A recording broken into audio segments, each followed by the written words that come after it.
bitch. FYB shit, man. RP Big Club. RP Take shit, man. Y'all what the fuck? I know y'all want to Damn, Nico, you made it. The blue light of a smartphone screen illuminates a face full of adrenaline and confidence. It's May 31st, 2022, in Chicago's South Side. You can hear the distorted bass of drill music thumping in the background, mixed with the chatter of a crowd gathered for a candlelight memorial. In the center of it all is a young man known to the digital world as FYB Trigger. He isn't just attending the party. He is broadcasting it to the world. He moves a camera in a slow, sweeping motion, showing off the faces in the crowd, the jewelry, and the energy of the Tay Block neighborhood. To his 3,500 followers watching the Instagram Live, he looks like a man in his element, untouchable, respected, and loud. Then, with a few casual taps on the glass, he does the unthinkable in a city where silence is survival. He pins his exact location, 1306 East 93rd Street. He wants everyone to know exactly where he is. He wants his rivals to see he isn't hiding. He wants the fans to see he's the center of gravity. But in the landscape of Chicago street culture, a pin location isn't just a social invite. It is a beacon. It is a signal for old grudges and new betrayals. For FYB Trigger, that single notification sent his followers was the final period at the end of his life sentence.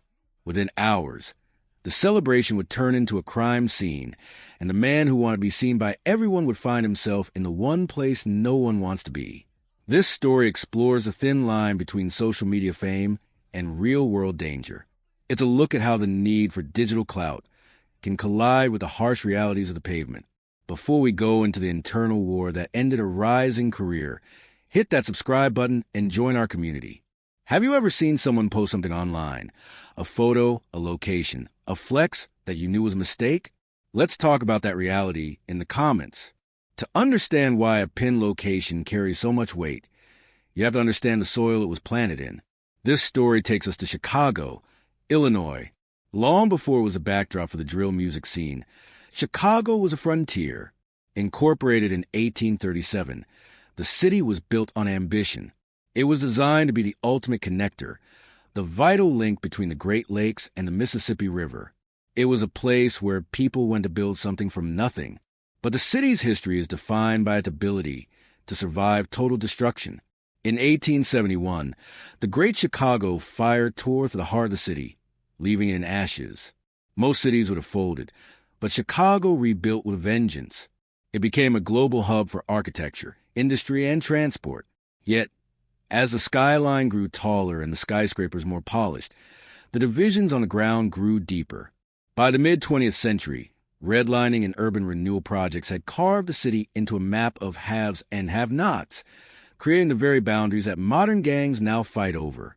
By the time we reached the modern era, the city's geography had become its destiny. The South Side, particularly neighborhoods like Englewood, became isolated pockets of high stakes and low resources. This is a Tay Block area, a place where the history of the city's industrial boom feels like a distant memory, replaced by the daily grind of the street. In Englewood, the streets aren't just paths to get from point A to point B. They are territories with their own laws, their own kings, and their own graveyards. When you look at the data, the reality is stark. In Englewood, the violent crime rate sits at roughly 18 per 1,000 residents. In recent reporting periods, the neighborhood saw 149 assaults, 59 robberies, and over 130 burglaries. These aren't just entries on a ledger. They are the heartbeat of the area. This is an environment where Mamba mentality, a term Trigger used to describe his work ethic and focus, wasn't just a sports reference. It was a defensive posture. You had to be faster, smarter, and more aggressive than the person standing across from you just to make it to the next morning. Born into the reality of the South Side, the man the world knew as FYB Trigger was a product of his surroundings, but his family tree had a striking contradiction. While he was deeply embedded in the gang culture of the FYB and BBG factions, his home life held a striking contradiction. His mother was a defense attorney in Chicago. Think about that for a moment. While Trigger was navigating the streets, gaining a reputation for his music and his involvement in the drill scene, his mother was in the courtrooms, navigating the legal system. She was a woman who understood the language of the law, the weight of evidence, and the finality of a judge's gavel. Reports suggest she frequently helped her son with his legal issues, using her knowledge of the law to shield him from the consequences of the life he chose. It is a tragic irony, a mother spending her career fighting a system that was slowly swallowing her son whole. She saw the after shots, the young men in orange jumpsuits, every day, while her son was living before shots on Instagram. Trigger was 25 years old in 2022. In the world of Chicago drill, 25 makes you an elder. Most don't make it that far. He was moderately active on social media, using his platform to promote his music and take bookings. He had a modest but loyal following. To his crew, he was a brother. FBG Butta, a well-known figure in the scene, publicly referred to Trigger as his blood brother. But in this world, blood doesn't always mean peace. Their relationship was reportedly volatile, filled with the kind of high-octane tension that defines street loyalty. Trigger wasn't just a rapper. He was a personality. He called himself your favorite African, a nod to his heritage that he carried with pride. He boasted about his street exploits, claiming involvement in robberies and confrontations that made him a target for his enemies. He was a man who lived loudly. In a world where being low-key is usually the key to longevity, Trigger chose to be a lightning rod. But the danger wasn't just coming from rival blocks or the ops. He taunted in his lyrics. The friction was growing inside his own circle. There were rumors of internal disputes over women. Specifically, accusations that members of his own crew were messaging his girlfriend behind his back. There were whispers of snitching and fake behavior. Trigger was a man who lived by a code of respect, and when he felt that code was being broken, he didn't stay quiet. In the drill culture, snitching is a label that can't be washed off. It's a social death sentence that often leads to a physical one. The air in Englewood on the night of May 31st, 2022, was heavy with the weight of memory. A large group had gathered at 1306 East 93rd Street for a candlelight memorial. They were there to honor FYB DJ, a fallen member of their circle who had been lost to the same cycle of violence they were currently celebrating within. In these neighborhoods, a candlelight vigil is a sacred space, a brief ceasefire where grief is supposed to take precedence over the grind. You see the flickering candles, the photos of the deceased, and the bottles of liquor poured out on the pavement. It's a ritual as old as the city itself. Trigger was at the center of the gathering. As we established, he had already pinned his location. He was live streaming, showing the world that he was standing on his square, honoring his friend, and fearing no one. But while he was looking into his camera lens, he should have been looking at the faces of the men standing just a few feet away. The loyalty of the FYB crew, a group built on the idea of standing against the world, was fracturing from the inside out. Among the crowd was FYB Motzi. Motzi and Trigger weren't just acquaintances. They were part of the same machine. But that night, the machine broke. The rumors that had been circulating through DMs and street whispers finally reached a boiling point. Trigger didn't believe in behind-the-scenes diplomacy. He believed in direct confrontation. He wanted the world to see him handle business. He approached Motzi in front of the crowd. The accusations were sharp and personal.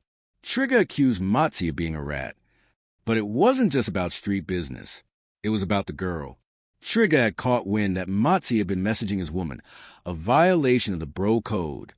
To Trigger, Motzi had become a liability and an insult. He decided to exert his dominance right there, in the middle of the memorial for their mutual friend.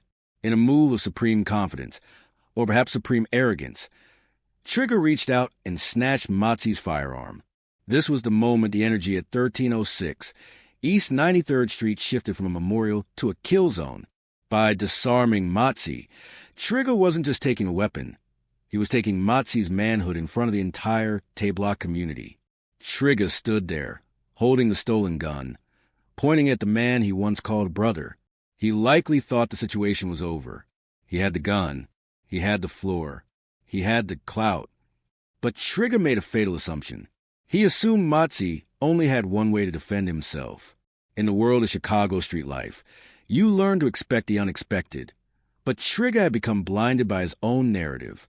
As he stood there with Motzi's first gun pointed at him, Motzi didn't plead for his life.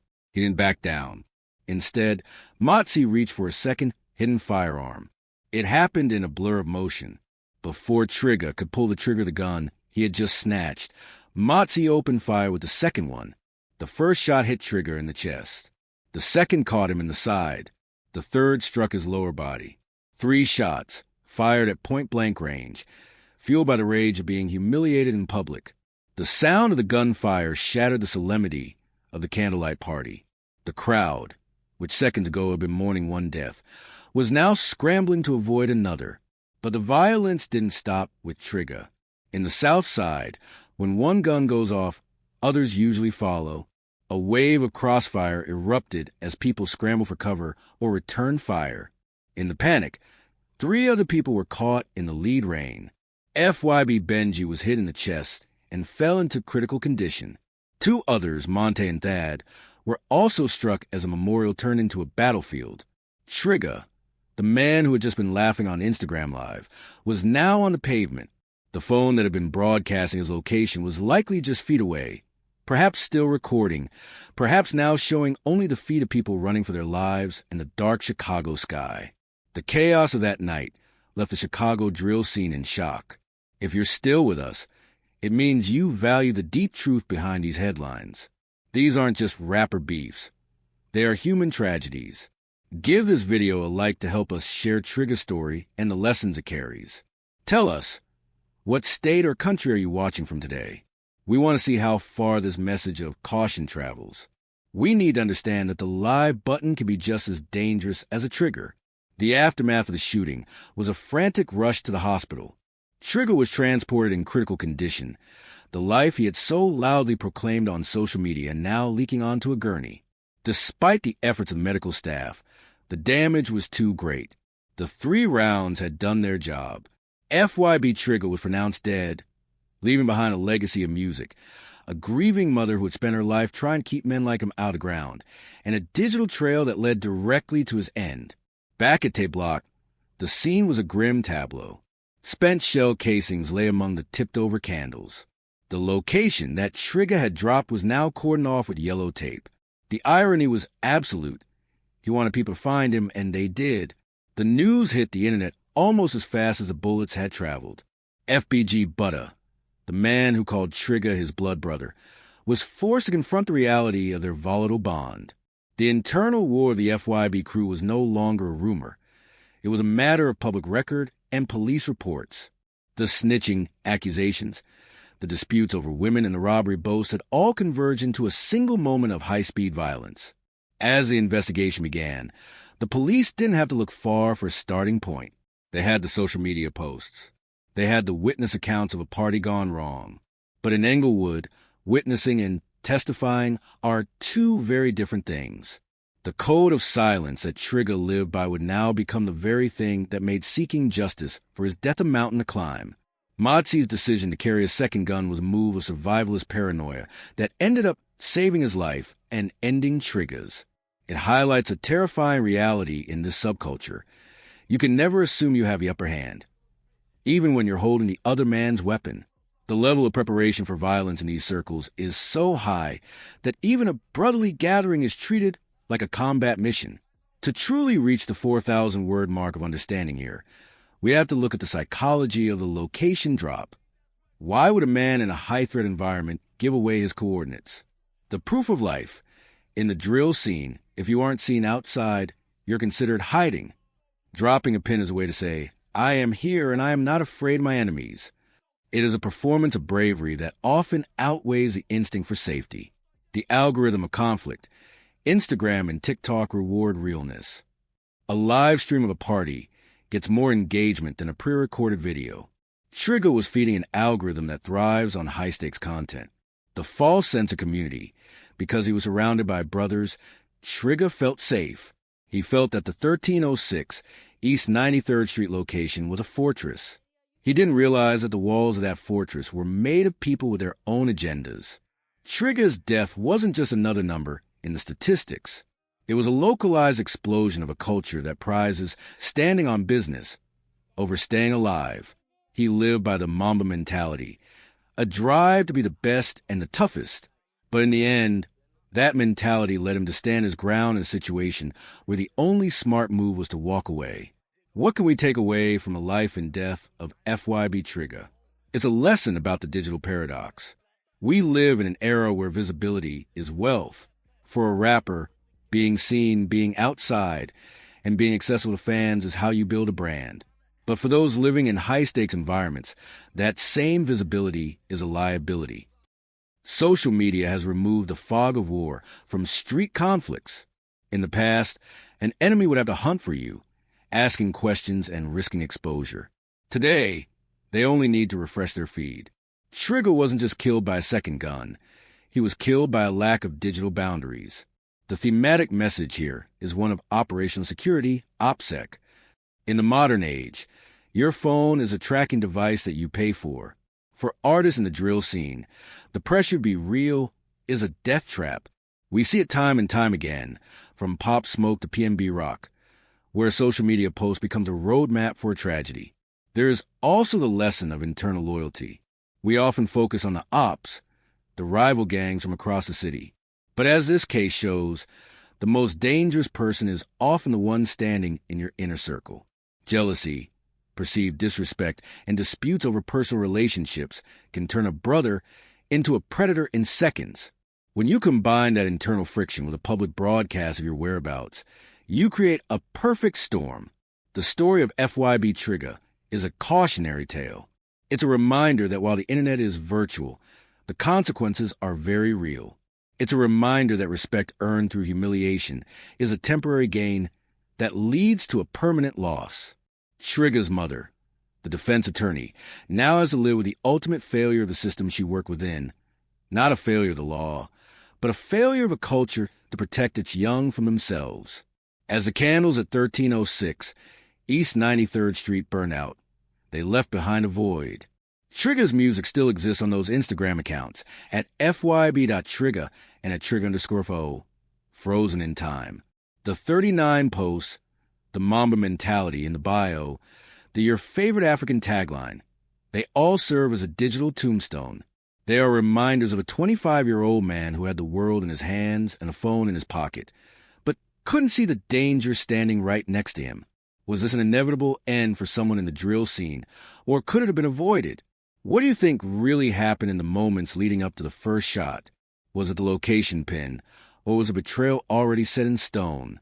Leave your theories below. Thank you for watching until the end. This is a story about more than just a rapper.